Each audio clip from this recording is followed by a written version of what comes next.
Ya, memang miris ya, di tengah kemajuan teknologi saat ini, semuanya seolah-olah dimudahkan, termasuk membuat hutang. Dan para pelaku usaha pun seolah-olah termediasi, terakomodir untuk membuat gebrakan-gebrakan bagaimana cara memberikan utang. Yang biasanya konvensional, kita berutang datang ke bank, lalu kemudian membuat akad, penyerahan jaminan dan segala macamnya.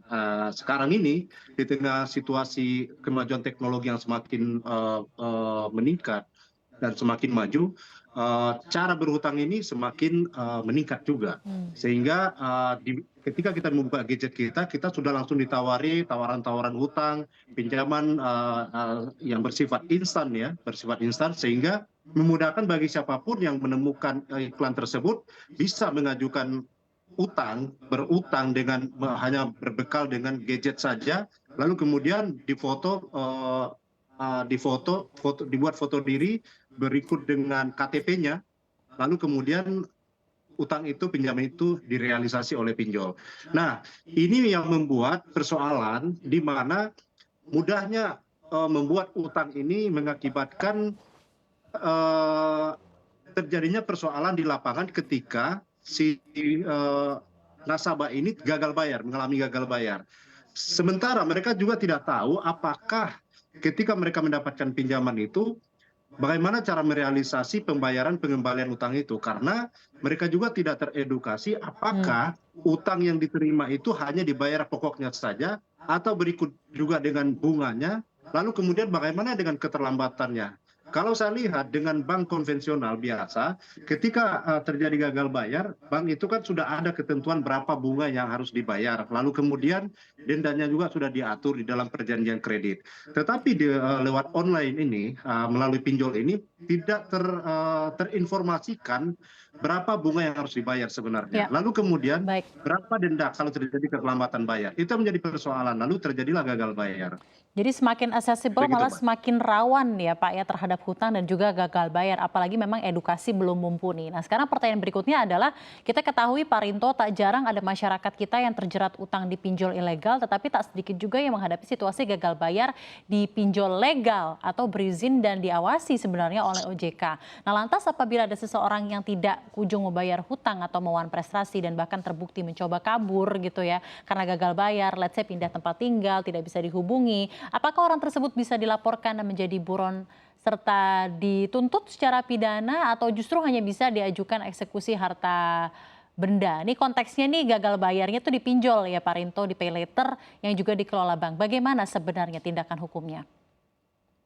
Iya, sebenarnya kan ketika dia sudah diberikan pinjaman dalam jumlah tertentu, maka sudah tercipta hubungan hukum antara si pemberi utang dengan penerima utang, yaitu si nasabah tersebut. Lalu kemudian nasabah tidak mampu membayar atau mengembalikan utang itu, maka terjadi wan prestasi. Kalau kita berbicara perdata, itu adalah wan prestasi. Tetapi tidak tertutup kemungkinan ketika sudah diperingatkan si nasabah tersebut untuk membayar, tidak juga melakukan pembayaran, maka si perusahaan pinjol ini yang merasa dirugikan bisa membuat laporan kepada pihak kepolisian dengan dasar penipuan dan juga penggelapan, yang biasa itu satu kesatuan antara penipuan dan penggelapan.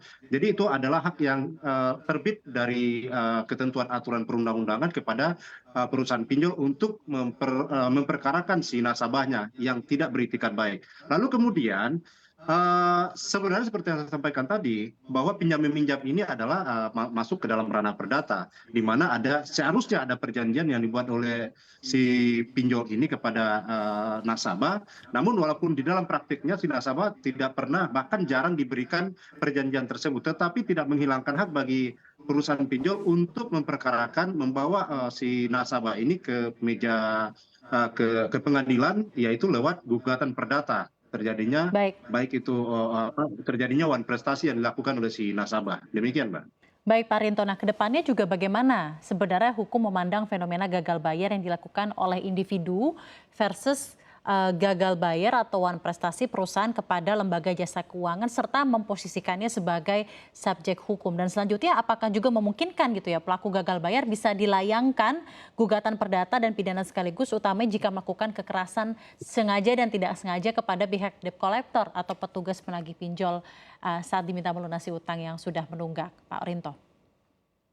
Iya, sebenarnya ketika terjadi gagal bayar, pihak pemberi utang itu juga seperti yang sampaikan tadi, punya hak untuk mengajukan upaya hukum lewat laporan kepada pihak kepolisian. Lalu mungkin di saat yang bersamaan juga mereka mengajukan gugatan wan prestasi. Lalu kemudian biasanya ketika dilakukan penagihan langsung ke rumah yang bersangkutan atau nasabah yang bersangkutan, kadangkala si penagih ini menghadapi perlawanan dari pihak nasabah, bahkan tidak sering sekali juga terjadi kekerasan. Nah, ketika terjadi kekerasan itu pihak apa namanya pemberi pinjaman ini lewat apa namanya bisa melakukan upaya hukum dengan melaporkan si nasabah tersebut kepada pihak kepolisian atas dasar kekerasan atau penganiayaan sesuai dengan pasal 351 KUHP terkait dengan penganiayaan. Seperti itu, Mbak. Dan ini juga bisa berlaku kepada pihak si pinjol juga. Jika penagih hutang atau debt collector itu melakukan kekerasan, maka nasabah yang bersangkutan pun bisa melaporkan pihak debt collector atau pemberi utang itu atau si pinjol ini juga, Mbak.